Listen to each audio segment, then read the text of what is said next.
Buenas tardes, nosotros somos el equipo 2. Mi nombre es Daniela y junto con mis compañeras Carla y Katherine vamos a hablar sobre el tema de calidad de la atmósfera en la Tierra.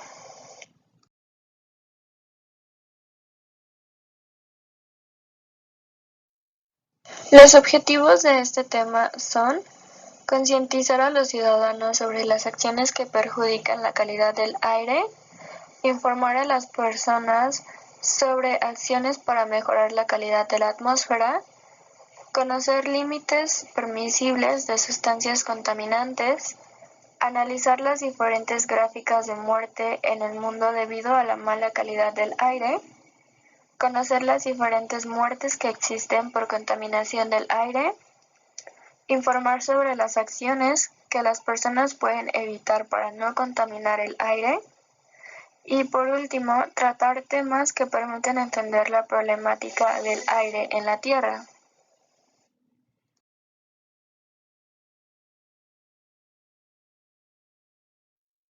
La atmósfera es una mezcla de gases y aerosoles.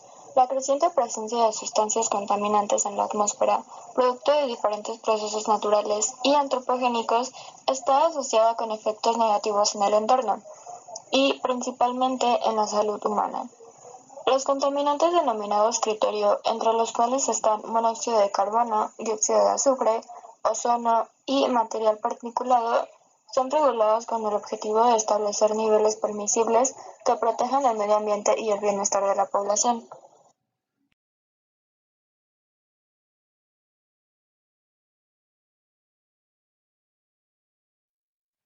Además, existen miles de muertes cada año debido a la contaminación del aire. Ante esta situación, tomar medidas correctivas para hacer cumplir la normatividad no es suficiente.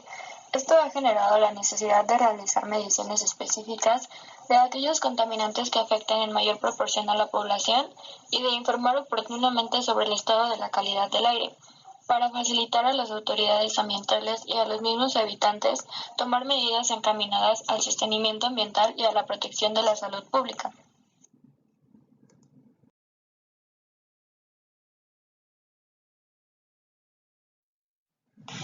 Conceptos, calidad, origen e historia del aire en las ciudades de Sonora y Londres. Cuando hablamos sobre calidad del aire, nos referimos al estado de la contaminación atmosférica o bien a qué tan contaminado se encuentra el aire y qué tan apto es para que podamos respirarlo. Los siguientes episodios tienen algo en común. Se presentaron durante periodos de inmersión térmica y están presentes contaminantes como dióxido de azufre, material particulado y fluoruros.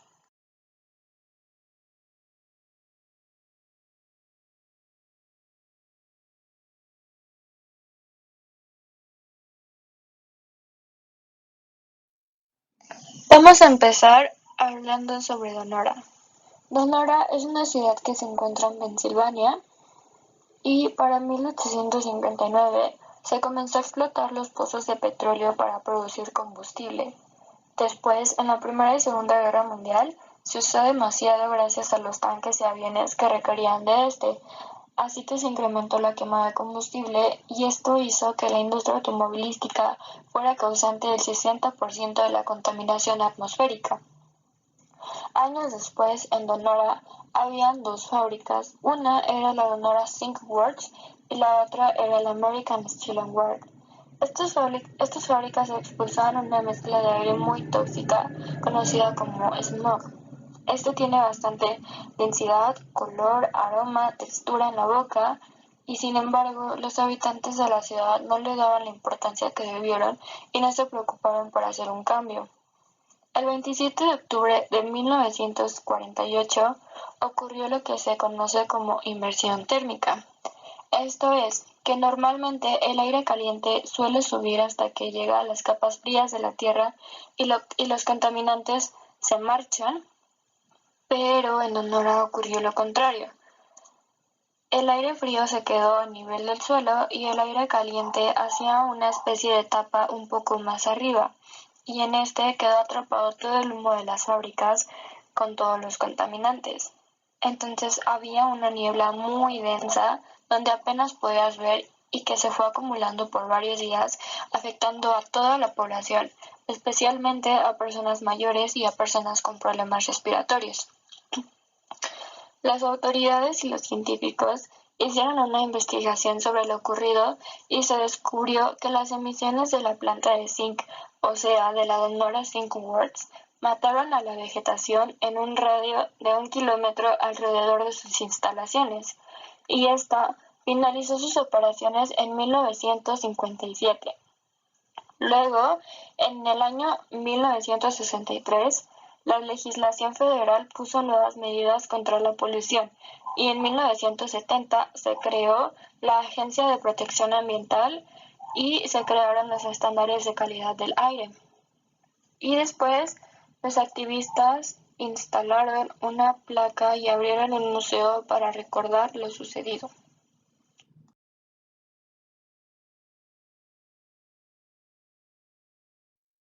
En este esquema se explica lo que es la inversión térmica. Del lado izquierdo tenemos la situación normal, donde el aire caliente se encuentra abajo y el aire frío se encuentra arriba. Lo que hace el aire caliente es subir porque es menos denso y con él arrastra la contaminación y la dispersa. Del lado derecho tenemos la inversión térmica. El aire caliente está arriba y actúa como una capa. El aire frío, que es más denso, no se eleva y la contaminación queda atrapado cerca de la superficie. Se puede observar en la imagen el aire caliente y el aire frío y entre ellos lo que es toda la contaminación.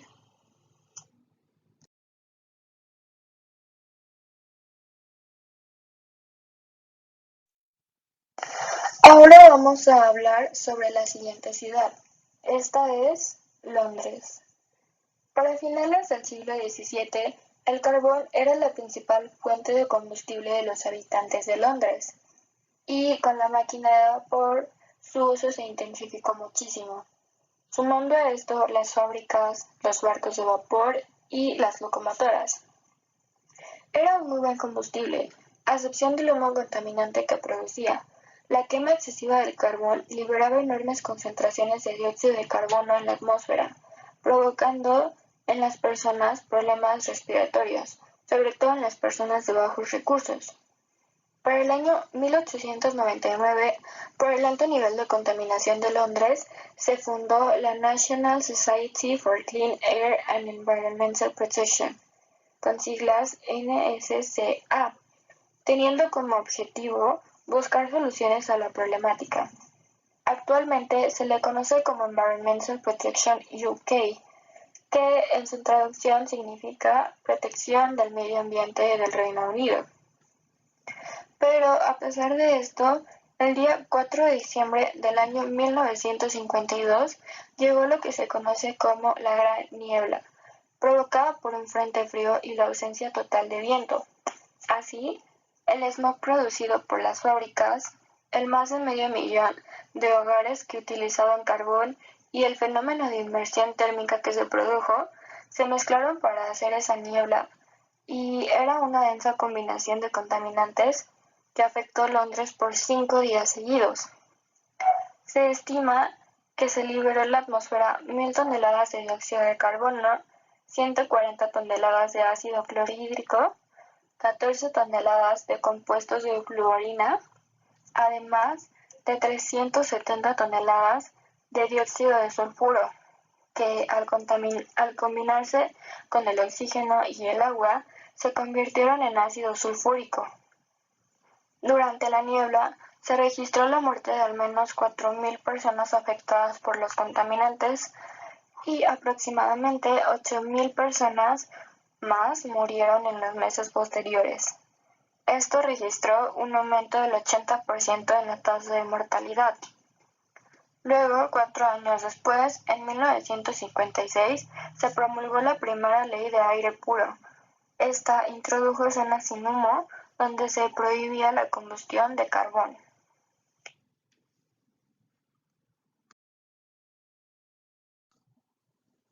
El siguiente tema es la primera publicación de la Organización Mundial de la Salud, que se llama La contaminación del aire y fue publicada en 1958. Fue la primera publicación en tratar la contaminación del aire y sus efectos sobre la salud. Fue escrito por expertos del Comité de Expertos en Saneamiento Ambiental y representantes de la Organización Meteorológica Mundial. Este artículo se divide en 6 partes. 1. Introducción. 2. Reconocimiento y evaluación de las condiciones potenciales o reales de la contaminación del aire. 3. Efectos de la contaminación del aire. 4. Prevención y control. 5. Aspectos administrativos de control de la contaminación del aire. Y por último, 6. Resumen y recomendaciones. Aquí se habla sobre la ciencia de la contaminación del aire, las funciones de contaminaciones del aire, los factores que afectan concentraciones ambientales, métodos de medición, la concentración de contaminantes y los efectos sobre la salud. Se enfocó en el humo y el dióxido de azufre. El smog generado fotoquímicamente, ozono, peróxidos y peroxinitratos, aerosoles secundarios y el fluoruro de hidrógeno. Se observó también que los contaminantes fotoquímicos causan efectos que van desde el lagrimeo hasta el edema pulmonar. Para el dióxido de azufre se hizo énfasis en sus efectos irritantes, reconocidos por el comité como un problema para la salud. Menciona también que la exposición a concentraciones altas de contaminantes del aire podría dañar a la salud. Este artículo no menciona los episodios anteriores, que son el de Donora o el de Londres.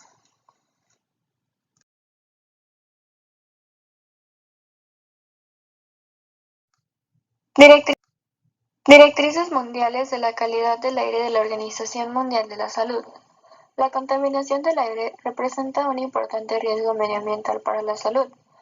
Mediante la disminución de los niveles de contaminación del aire, los países pueden reducir la carga de morbilidad derivada de las acciones cerebrovasculares, cánceres de pulmón y neumopatías crónicas y agudas, entre ellas el asma. Cuanto más bajos sean los niveles de contaminación del aire, mejor será la salud cardiovascular y respiratoria de la población, tanto a lo largo como a corto plazo. Las directrices de la Organización Mundial de la Salud sobre la calidad del aire ofrecen una evaluación de los efectos sanitarios derivados de la contaminación del aire, así como los niveles de contaminación perjudiciales para la salud. En el 2016, el 91% de la población vivía en lugares donde no se respetaban las directrices de la OMS sobre la calidad del aire. Según estimaciones del 2016, la contaminación atmosférica en las ciudades y zonas rurales de todo el mundo provocaba cada año 4.2 millones de defunciones prematuras. Un 91% de esas defunciones prematuras se producen en países de bajos y medianos ingresos, y las mayores tasas de morbilidad se registran en las regiones de Asia Sudoriental y el Pacífico Occidental de la OMS. Las políticas y las inversiones de apoyo a medios de transporte menos contaminantes, viviendas energéticamente eficientes, generación de electricidad y mejor gestión de residuos industriales y municipales permitirían reducir importantes fuentes de contaminación del aire en las ciudades.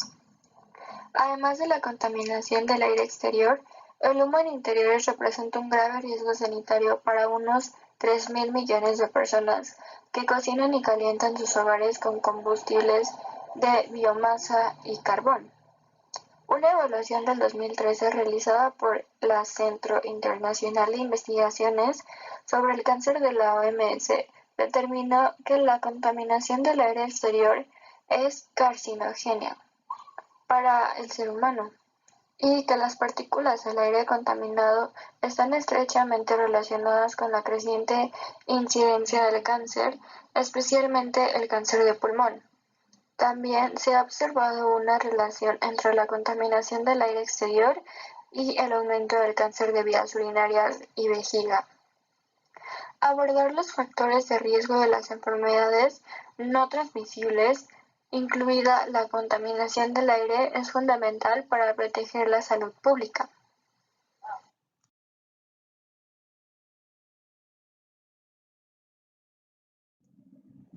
La mayoría de las fuentes de contaminación del aire exterior están más allá del control de las personas y requieren medidas por parte de las ciudades, así como de las instancias normativas nacionales e internacionales en sectores tales como transporte, gestión de residuos energéticos, construcción y agricultura.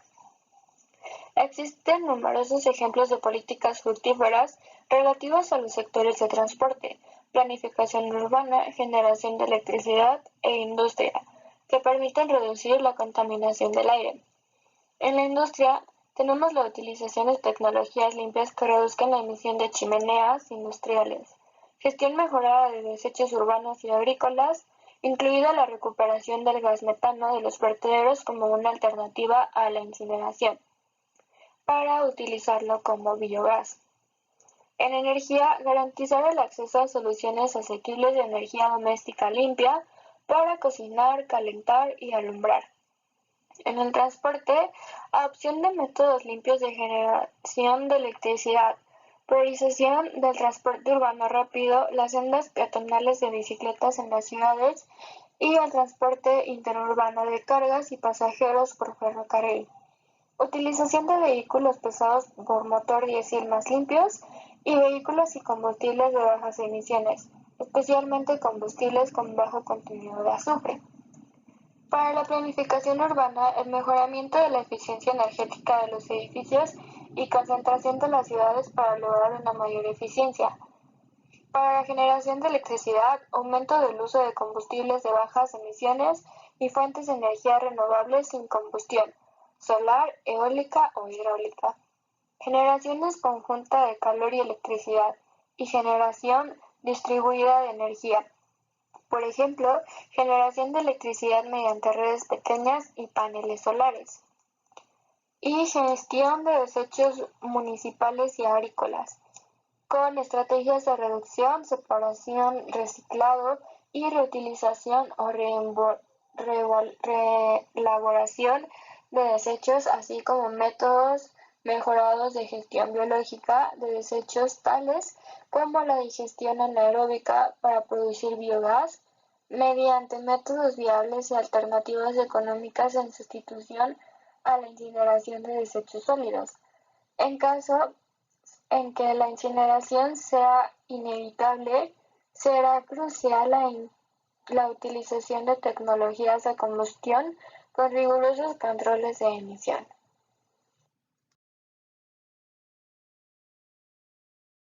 Selección de los 6 contaminantes monitoreados: dióxido de azufre, monóxido de carbono, dióxido de nitrógeno, ozono y partículas, PM10 y PM2.5, e impacto en la salud por cada uno de los contaminantes. Las directrices de la OMS sobre la calidad del aire publicadas en 2005 ofrecen orientación general relativa a umbrales y límites para contaminantes atmosféricos clave que entrañan riesgos sanitarios. Las directrices señalan que mediante la reducción de la contaminación con partículas PM10 de 70 a 20 microgramos por metro cúbico, es posible reducir en un 15% el número de defunciones relacionadas con la contaminación del aire. Las directrices se aplican en todo el mundo y se basan en la evaluación realizada por expertos de las pruebas científicas actuales concernientes a partículas PM, ozono, dióxido de nitrógeno y dióxido de azufre en todas las regiones de la OMS. Las directrices de la OMS sobre calidad del aire se encuentran actualmente en proceso de revisión y su publicación está prevista para el 2020. Las PM son un indicador representativo común de la contaminación del aire. Afectan a más personas que cualquier otro contaminante. Los principales componentes de las PM son los sulfatos, los nitratos, el amoníaco, el cloruro de sodio, el hollín, los polvos minerales y el agua. Consisten en una compleja mezcla de partículas sólidas y líquidas de sustancias orgánicas e inorgánicas suspendidas en el aire. Si bien las partículas con un diámetro de 10 micrones o menos pueden penetrar y alojarse profundamente dentro de los pulmones, existen otras partículas aún más dañinas para la salud, que son aquellas con un diámetro de 2.5 micrones o menos. Las PM2.5 pueden atravesar la barrera pulmonar y entrar en el sistema sanguíneo. La exposición crónica a partículas contribuye al riesgo de desarrollar enfermedades cardiovasculares y respiratorias, así como cáncer de pulmón. Generalmente las mediciones de la calidad del aire se notifican como concentraciones medias diarias o anuales de partículas PM10 por metro cúbico del aire. Las mediciones sistemáticas de la calidad del aire describen esas concentraciones de PM expresadas en microgramos. Cuando se dispone de instrumentos de medición suficientemente sensibles, se notifican también las concentraciones de partículas finas PM2.5 o más pequeñas. Los valores fijados en las directrices son partículas finas PM2.5, 10 microgramos por metro cúbico de media anual, 25 microgramos por metro cúbico de media en 24 horas. Partículas gruesas PM10, 20 microgramos por metro cúbico de media anual, 50 microgramos de metro cúbico de media en 24 horas.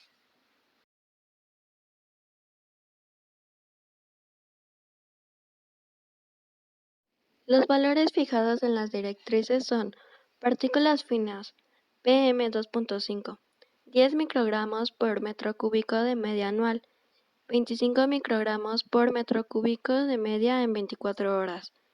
Partículas gruesas PM10, 20 microgramos por metro cúbico de media anual, 50 microgramos por metro cúbico de media en 24 horas. Además de los valores, las directrices sobre la calidad del aire establecen metas intermedias para concentraciones de PM10 y PM2.5, destinadas a promover una reducción gradual de concentraciones altas a otras más bajas. Si se alcanzan estas metas intermedias, se podrían esperar reducciones importantes de los riesgos de enfermedades agudas y crónicas derivadas de la contaminación del aire. No obstante, los valores establecidos en las directrices deberían ser el objetivo final. Los efectos sanitarios de las partículas provienen de la exposición que actualmente experimentan muchas personas, tanto en las zonas urbanas como rurales, bien sea en los países desarrollados o en los países en desarrollo, aun cuando la exposición en muchas ciudades en rápido desarrollo pueden ser actualmente muchísimo más alta que en las ciudades desarrolladas de tamaño comparable. En las directrices de la OMS sobre la calidad del aire se estima que una reducción media anual de la concentración de partículas PM10 de 35 microgramos por metro cúbico, común en muchas ciudades en desarrollo, a 10 microgramos por metro cúbico, permitiría reducir el número de defunciones relacionadas con la contaminación en aproximadamente un 15%. Sin embargo, incluso en la Unión Europea, donde las concentraciones de PM de muchas ciudades cumplen los niveles fijados en las directrices, se estima que la exposición a partículas de origen antropogénico reduce la esperanza media de vida en 6 meses.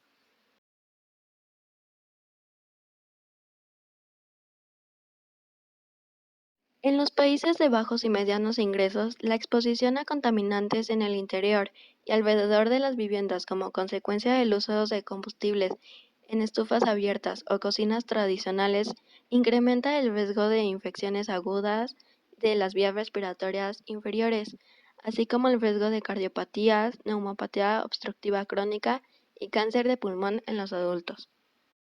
Existen graves riesgos sanitarios no solo por exposición a las partículas, sino también al ozono, el dióxido de nitrógeno y el dióxido de azufre. Como en el caso de las partículas, las concentraciones más elevadas suelen encontrarse en las zonas urbanas de los países de ingresos bajos y medianos. El ozono es un importante factor de mortalidad y morbilidad por asma, mientras que el dióxido de nitrógeno y el dióxido de azufre pueden tener influencia en el asma, los síntomas bronquiales, las alveolitis y la insuficiencia respiratoria.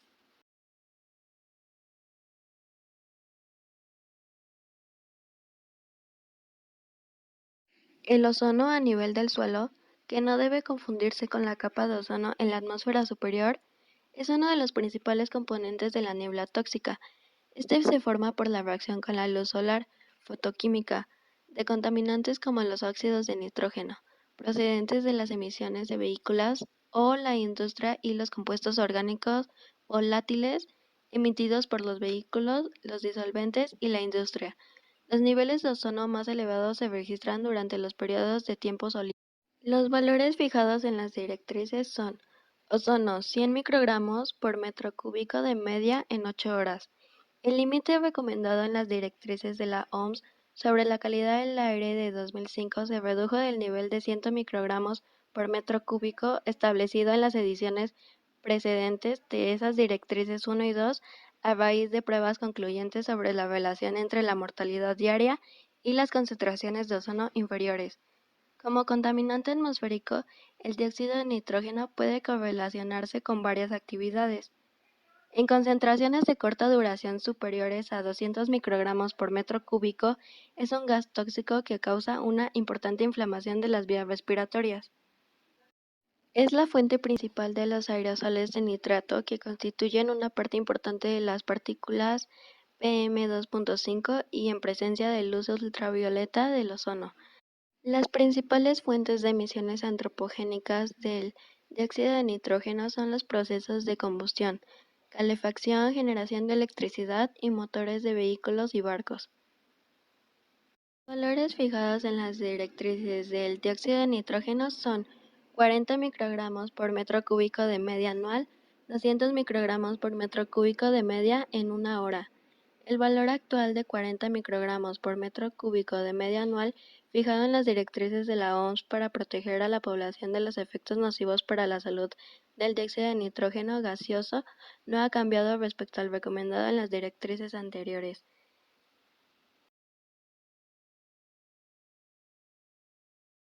El dióxido de azufre es un gas incoloro con un olor penetrante que se genera con la combustión de fósiles, carbón y petróleo y la fundición de menas que contienen azufre. La principal fuente antropogénica del dióxido de azufre es la combustión de fósiles que contienen azufre usados para la calefacción doméstica, la generación de electricidad y los vehículos a motor. Los valores fijados del dióxido de azufre en las directrices son 20 microgramos por metro cúbico media en 24 horas, 500 microgramos por metro cúbico de media en 10 minutos. La concentración de dióxido de azufre en periodos promedio de 10 minutos no debería superar los 500 microgramos por metro cúbico. Los estudios indican que un porcentaje de las personas con asma experimentan cambios en la función pulmonar y síntomas respiratorios tras periodos de exposición al dióxido de azufre de tan solo 10 minutos.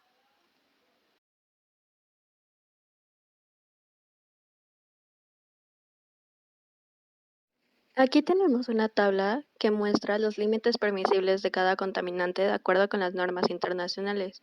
Podemos ver cuál es el nivel máximo permisible y el tiempo de exposición de cada contaminante.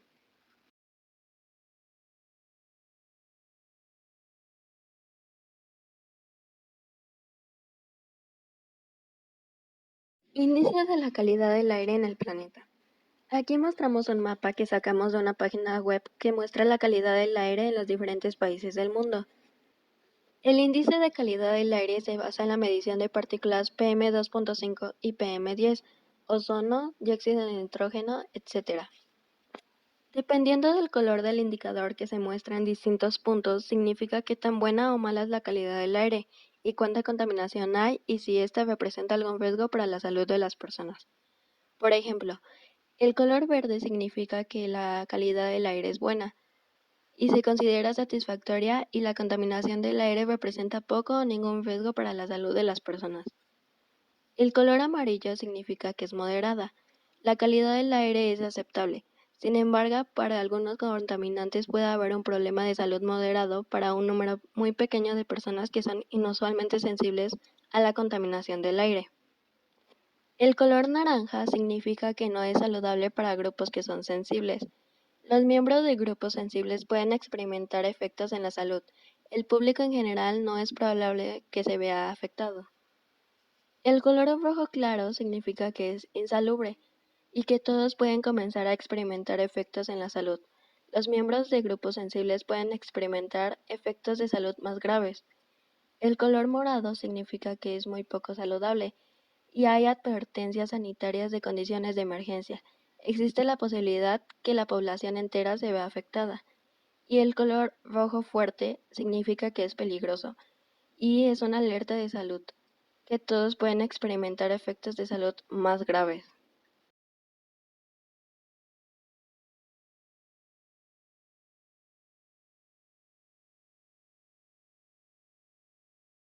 Principales 10 ciudades del planeta Tierra con el problema del deterioro de la calidad del aire en la actualidad. Número 1. Gurugram, India. Número 2. Ghaziabad, India. Número 3. Faisalabad, Pakistán. Número 4. Faridabad, India. Número 5. Bhiwadi, India. Número 6. Noida, India. Número 7. Patna, India. Número 8. Hotan, China. Número 9. Lucknow, India. Número 10. Lahore, Pakistán.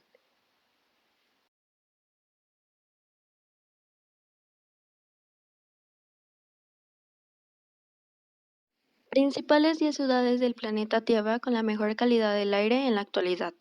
Número 1. Estocolmo, Suecia. Fue la primera ciudad en Europa en ser coronada capital verde en 2010, gracias a la implementación de programas de sostenibilidad caracterizados por los primeros esfuerzos en la calefacción urbana y la existencia de un sistema desarrollado de transporte público. La ciudad adoptó su primer programa ambiental integral en 1976 y en la actualidad las autoridades ambientales pretenden que la ciudad esté libre de combustibles fósiles para el año 2050, un objetivo que esperan alcanzar por medio de la mejora del transporte público, el aumento de biodiversidad, la reducción de los residuos, entre otros. La fuerte cultura de ciclismo que tienen en esta ciudad también ha ayudado a que las personas no utilicen los autos. Esta ciudad está en el primer lugar del escalafón de la OMS, con solo 5.5 microgramos de partículas PM2.5. Número 2. Auckland, Nueva Zelanda. En Nueva Zelanda, un lugar en armonía con la naturaleza, se encuentra Auckland, una de las ciudades menos contaminadas del mundo. De hecho, es una de las más recomendables para vivir de una forma sostenible. Número 3. Brisbane, Australia. En 2016 fue nombrada como la ciudad más sostenible de Australia por la organización Keep Australia Beautiful, que la clasificó como la mejor en 3 áreas: ciudad sostenible, eliminación de basura e ideas de innovación energética. La alcaldía ha implementado una serie de programas de concientización para sus residentes. La posibilidad de reportar los vehículos que emiten humo por más de 10 segundos, la opción de comprar carros que consuman menos gasolina y aumentar el uso del transporte público y la bicicleta. La OMS ubicó a Brisbane en el tercer lugar del ranking con 5.7 partículas PM2.5. Número 4. Wellington, Nueva Zelanda. La capital de Nueva Zelanda, una de las más pobladas de este país, está caracterizada por su estilo de vida al aire libre y por su aire fresco. Las autoridades ambientales de Wellington le han apostado a la implementación de programas de eficiencia energética y proyectos de gestión de residuos que están ayudando a la ciudad a eliminar sus emisiones de CO2.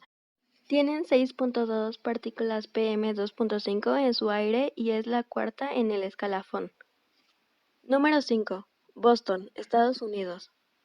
En el 2015, Boston recibió el premio a la Conferencia del Cambio Climático de la ONU por sus esfuerzos en combatir el cambio climático a través de su iniciativa Greenovate Boston, un movimiento impulsado por la comunidad que tiene como objetivo que todos los residentes participen en la reducción de las emisiones de gases de efecto invernadero en un 25% para 2020 y en 80% para el 2050, como se indica en el Plan de Acción Climática de la ciudad. La OMS indica que Boston tiene 6.6 microgramos de partículas PM2.5 en su aire. Número 6. Ottawa, Canadá. Con 7 microgramos de partículas PM2.5, los residentes de Ottawa han tomado acciones para reducir la polución del aire y mejorar el tráfico vehicular. El fomento del uso de transporte público mediante el aumento del número de viajes en bicicleta y la creación de más carriles y estacionamientos para estos vehículos de 2 ruedas son algunas de sus apuestas. También tienen una cultura de vehículo compartido o carpooling. Número 7. Vancouver, Canadá.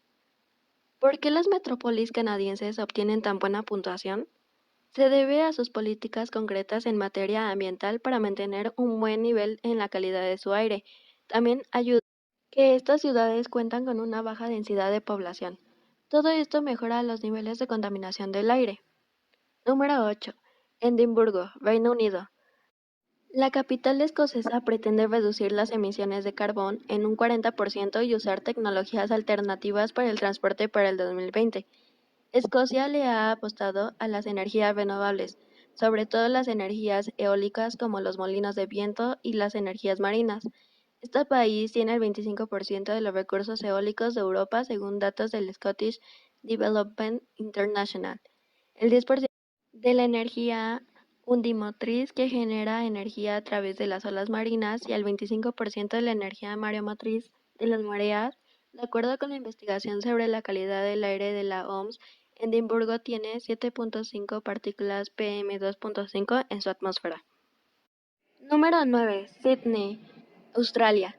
El ambicioso Plan Sydney Sustainable planea que la ciudad más poblada de Australia, con más de 5 millones de habitantes, sea una urbe más global, conectada y verde para el año 2030. Para cumplir ese objetivo, esta iniciativa busca mitigar las emisiones de carbono con una red de infraestructura verde para reducir la demanda de energía y agua. También se están desarrollando en toda la ciudad nuevas zonas residenciales basadas en la sostenibilidad, como el programa Aldeas Verdes, que ayuda a los residentes locales a llevar estilos de vida más amigables con el medio ambiente. Sydney es catalogada como la novena ciudad con el aire más limpio a nivel global, con 7.68 partículas PM2.5 en su atmósfera. Número 10. Copenhague, en Dinamarca. En Europa, la ciudad de Copenhague, en Dinamarca, es una de las menos contaminadas del mundo. ¿Cómo consigue ser una ciudad sostenible? Este lugar es famoso por su cultura ciclista. La mitad de su población usa la bicicleta como medio de transporte. Es la primera Bike City, ciudad de la bicicleta, oficial del mundo, un paraíso ciclista con más de 390 kilómetros de carriles bici.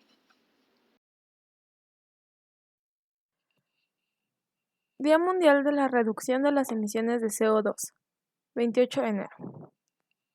También es conocido como el Día Mundial de la Acción frente al Calentamiento Terrestre. La ONU designó el 28 de enero como el día clave del año para frenar las emisiones y tomar decisiones para cuidar nuestro planeta. ¿Cuál es el objetivo? Concientizar y sensibilizar a los habitantes de nuestro planeta sobre el cambio climático y los impactos ambientales que ésta ocasiona. También busca impulsar el desarrollo y aplicaciones de políticas de reducción de emisiones de gases de efecto invernadero. Algunas de estas políticas son las inversiones en desarrollo de fuentes de energías renovables, cambio a combustibles más limpios, mejora en la eficiencia de los procesos de combustión, modificar las tendencias de consumo a través de la educación ambiental. Resolución de la Asamblea Mundial de la Salud del 2015. Los delegados en la Asamblea Mundial de la Salud adoptaron una resolución destinada a hacer frente al gran impacto sanitario de la contaminación del aire, que constituye por sí sola el riesgo ambiental más grande para la salud a escala mundial. Cada año mueren 4,3 millones de personas debido a la exposición a la contaminación del aire en interiores y 3,7 millones por la exposición a la contaminación del aire exterior. Esta era la primera vez que la Asamblea de la Salud debatía este tema. En la resolución se destaca el importante papel que han de desempeñar las autoridades sanitarias de los países para sensibilizar al público sobre las posibilidades de salvar vidas y reducir el costo sanitario si se afronta adecuadamente el problema de la contaminación del aire. También se subraya la necesidad de que exista una sólida cooperación entre los distintos sectores y de que las preocupaciones sobre la salud se integren en todas las políticas nacionales, regionales y locales referentes a la contaminación del aire. Asimismo, se incita a los Estados miembros a que establezcan sistemas de control de la calidad del aire y registros sanitarios a fin de mejorar la vigilancia de todas las enfermedades relacionadas con la contaminación del aire.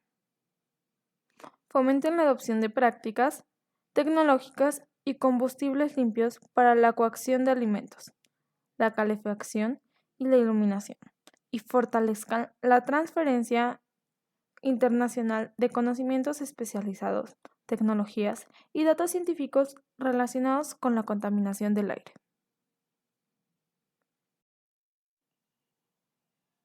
Environmental Pathway. La vía de exposición ambiental permite describir las conexiones entre las fuentes de los contaminantes y su efecto en la salud humana. Este proceso comienza con una fuente de emisión, por ejemplo, en este caso, una plataforma, pozo e infraestructura asociada que produce diferentes contaminantes en el aire, el agua y el suelo. Estas concentraciones de contaminantes en el aire, el agua y el suelo influyen en la magnitud de la exposición humana a través de órganos como la nariz, la boca y la piel. Cuando se identifica el nivel de exposición, se puede estimar la dosis o la cantidad de contaminantes que se ingiere en un periodo de tiempo determinado, y esta dosis nos determina el resultado de la salud.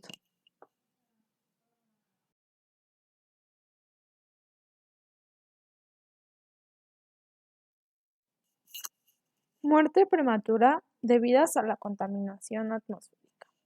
La contaminación del aire representa un importante riesgo medioambiental para la salud, bien sea en los países desarrollados o en los países en desarrollo.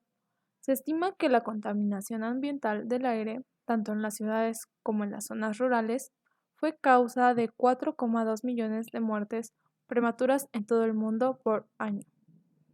Esta mortalidad se debe a la exposición a partículas pequeñas de 2,5 micrones o menos de diámetro, PM2.5, que causan enfermedades cardiovasculares y respiratorias, además de cáncer.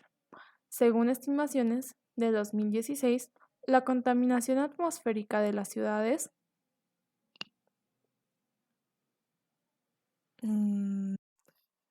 Algunas muertes pueden atribuirse a más de un factor de riesgo al mismo tiempo. Por ejemplo, tanto el consumo de tabaco como la contaminación del aire ambiente pueden provocar cáncer de pulmón. Algunas de las muertes por cáncer de pulmón podrían haberse evitado con la mejora de la calidad del aire ambiente o con la reducción del consumo de tabaco. Un 91% de estas defunciones prematuras se producen en países de bajos y medianos ingresos, y las mayores tasas de morbilidad se registran en las regiones de Asia Sudoriental y el Pacífico Occidental de la OMS. Desglose por enfermedad. 40% mueren por cardiopatía isquémica, 40% por accidente cerebrovascular, 11% por neumopatía obstructiva crónica, 6% cáncer de pulmón y el 3% por infección aguda de las vías respiratorias inferiores en los niños. Muertes debidas a la contaminación del aire de interiores. Desglose por enfermedad. 34% accidente cerebrovascular, 26% cardiopatía isquémica, 22% por neumopatía obstructiva crónica, 12% por infección aguda de las vías respiratorias inferiores en los niños y 6% por cáncer de pulmón. Las nuevas estimaciones se basan en los últimos datos de la OMS sobre mortalidad de 2012 y en las pruebas de que la exposición a la contaminación atmosférica supone un riesgo para la salud. Las estimaciones de la exposición de las personas a la contaminación atmosférica en diferentes partes del mundo se formularon a través de una nueva cartografía de datos mundiales, que incluían datos recabados por satélite, mediciones procedentes de la vigilancia en tierra y datos sobre emisiones contaminantes procedentes de fuentes fundamentales, así como de modelos sobre las pautas de desplazamiento de la contaminación en el aire.